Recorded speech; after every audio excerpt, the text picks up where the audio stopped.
She loved family traditions. Family movie night and game night on vacations were important to her.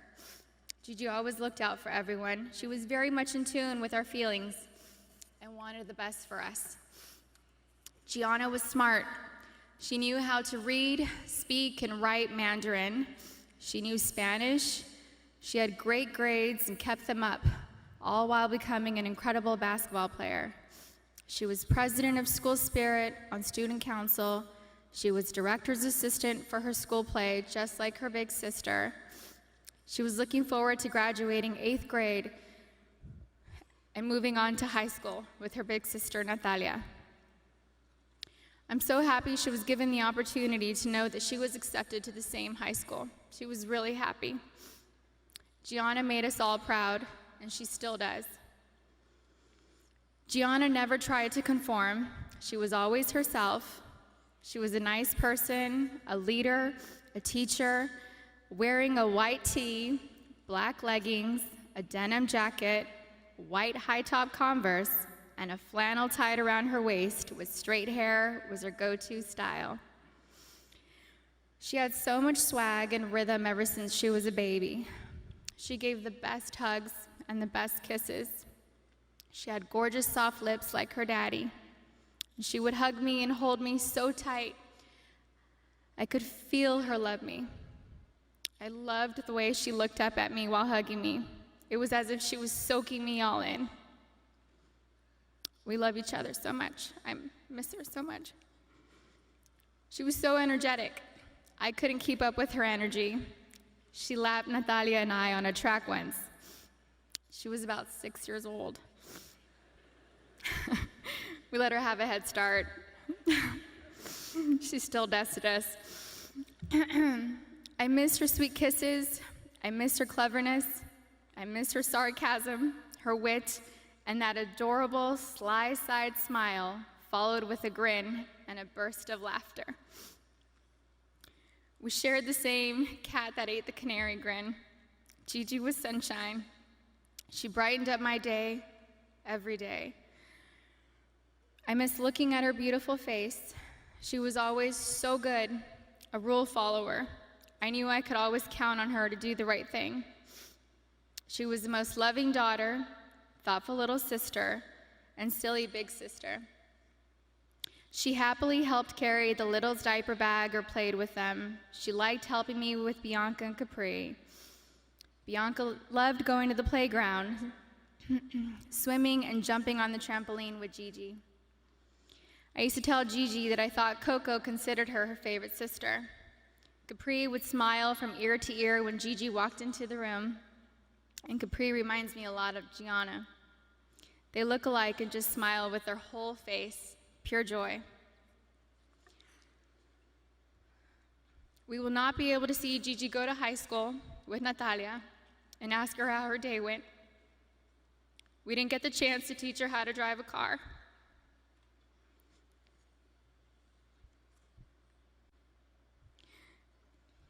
I won't be able to tell her how gorgeous she looks on her wedding day.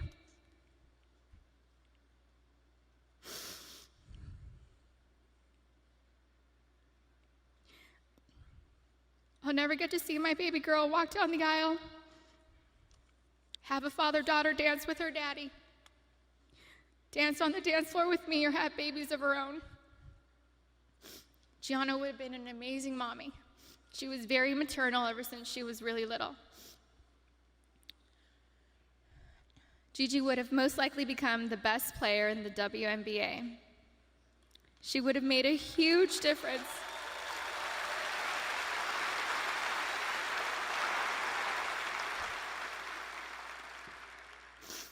She would have made a huge difference for women's basketball. Gigi was motivated to change the way everyone viewed women in sports. She wrote papers in school defending women and wrote about how the unequal pay difference for the NBA and WNBA leagues wasn't fair. And I truly feel she made positive changes for the WNBA players now, since they knew Gigi's goal was to eventually play in the WNBA. I'm still so proud of Gianna. She made a difference and was kind to everyone she met in the 13 years she was here on Earth. Her classmates shared many fond memories about Gianna with us, and those stories reminded me that Gianna loved and showed everyone that no act of kindness is ever too small to make a difference in someone's life. She was always, always, always considerate of others and their feelings. She was a beautiful, kind, happy, silly, thoughtful, and loving daughter and sister. She was so full of life and had so much more to offer this world. I cannot imagine life without her. Mommy, Natalia, Bianca, Capri, and Daddy love you so much, Gigi. I will miss your sweet handmade cards, your sweet kisses, and your gorgeous smile. I miss you, all of you, every day. I love you.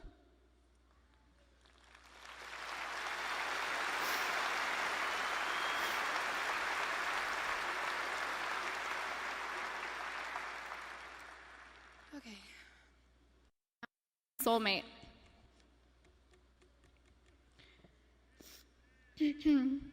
Kobe was known as a fierce competitor on the basketball court.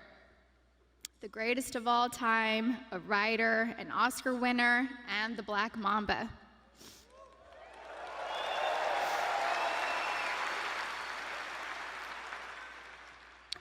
But to me, he was Kobe, my boo-boo, my baby, my papi chulo. I was his Vibi, his principessa, his reina, his queen mamba, and his Visky, Maniski, Fabuliski. I couldn't see him as a celebrity, nor just an incredible basketball player. He was my sweet husband and the beautiful father of our children. He was mine. He was my everything. Kobe and I have been together since I was 17 and a half years old. I was his first girlfriend, his first love, his wife, his best friend, his confidant, and his protector. He was the most amazing husband. Kobe loved me more than I could ever express or put into words. He was the early bird, and I was the night owl. I was fire, and he was ice, and vice versa at times. We balanced each other out. He would do anything for me. I have no idea how I deserved a man that loved and wanted me more than Kobe. He was charismatic, a gentleman. He was loving, adoring, and romantic. He was truly the romantic one in our relationship and looked forward to Valentine's Day and our anniversaries every year. He planned special anniversary trips and a special traditional gift for every year of our marriage. He even handmade my most treasured gifts. He just thought outside the box and was so thoughtful, even while working hard to be the best athlete.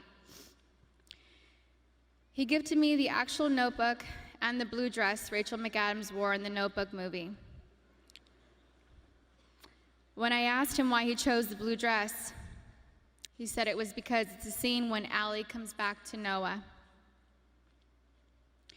We had hoped to grow old together like the movie. We really had an amazing love story. We loved each other with our whole beings, two perfectly imperfect people, making a beautiful family and raising our sweet and amazing girls. A couple weeks before they passed, Kobe sent me a sweet text and mentioned how he wanted to spend time together. Just the two of us, without our kids, because I'm his best friend first. We never got the chance to do it. We were busy taking care of our girls and just doing our regular, everyday responsibilities. But I'm thankful I have that recent text. It means so much to me. Kobe wanted us to renew our vows. He wanted Natalia to take over his company, and he wanted to travel the world together. We had always talked about how we'd be the fun grandparents to our daughter's children.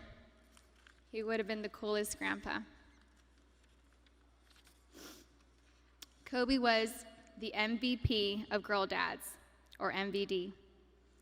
He never left the toilet seat up. He always told the girls how beautiful and smart they are. He taught them how to be brave and how to keep pushing forward when things get tough. And when Kobe retired from the NBA, he took over dropping off and picking up our girls from school, since I was at home pregnant with Bianca and just recently home nursing Capri. When Kobe was still playing, I used to show up an hour early to be the first in line to pick up Natalia and Gianna from school, and I told him he couldn't drop the ball once he took over. He was late one time, and we most definitely let him know that I was never late. So we showed up 1 hour and 20 minutes early after that. He always knew there was room for improvement and wanted to do better. He happily did carpool and enjoyed spending time in the car with our girls. He was a doting father, a father that was hands-on and present. He helped me bathe Bianca and Capri almost every night. He would sing them silly songs in the shower and continue making them laugh and smile as he lathered them in lotion and got them ready for bed. He had magic arms and could put Capri to sleep in only a few minutes. He said he had it down to a science, 8 times up and down our hallway. He loved taking Bianca to Fashion Island and watch her play in the koi pond area, and loved taking her to the park. Their most recent visit to the koi pond was the evening before he and Gigi passed. He shared a love of movies and the breakdown of films with Natalia. He enjoyed renting out theaters and taking Natalia to watch the newest Star Wars movie or Harry Potter films. And they would have movie marathons, and he enjoyed every second of it. He loved your typical tearjerkers, too. He liked watching Stepmom, Steel Magnolias, and Little Women. He had a tender heart. Kobe somehow knew where I was at all times, specifically when I was late to his games. He would worry about me if I wasn't in my seat at the start of each game, and would ask security where I was at the first timeout of the first quarter. And my smart ass would tell him that he wasn't going to drop 81 points within the first 10 minutes of the game.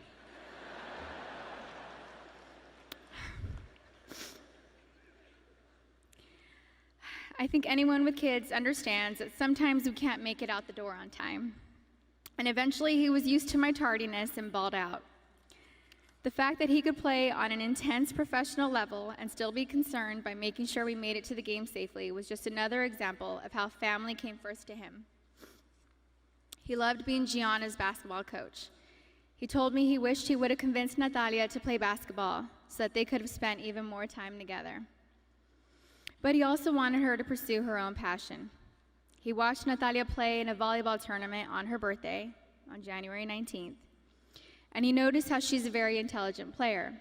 He was convinced she would have made a great point guard with her vision of the court. And he told me that he wanted Bianca and Capri to take up basketball when they get older so he could spend just as much time with them as he did with Gigi. And Kobe always told Bianca and Capri that they were going to grow up and play basketball and mix they ass up. Now they won't have their daddy and sister here to teach them, and that is truly a loss I do not understand. But I'm so thankful Kobe heard Coco say, "Dada." He isn't going to be here to drop Bianca and Capri off at pre-K or kindergarten. He isn't going to be here to tell me to get a grip V when we have to leave the kindergarten classroom, or show up to our daughter's doctor's visits for my own moral support. He isn't going to be able to walk our girls down the aisle or spin me around on the dance floor while singing PYT to me. But I want my daughters to know and remember the amazing person, husband, and father he was. The kind of man that wanted to teach the future generations to be better and keep them from making his own mistakes. He always liked working and doing projects to improve kids' lives.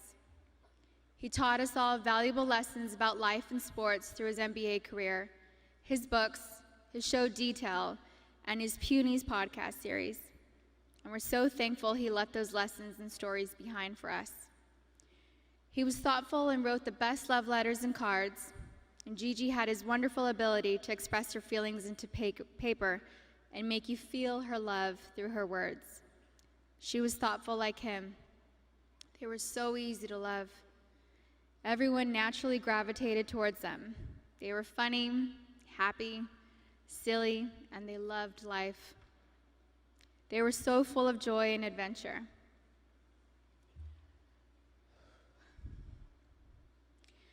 God knew they couldn't be on this earth without each other.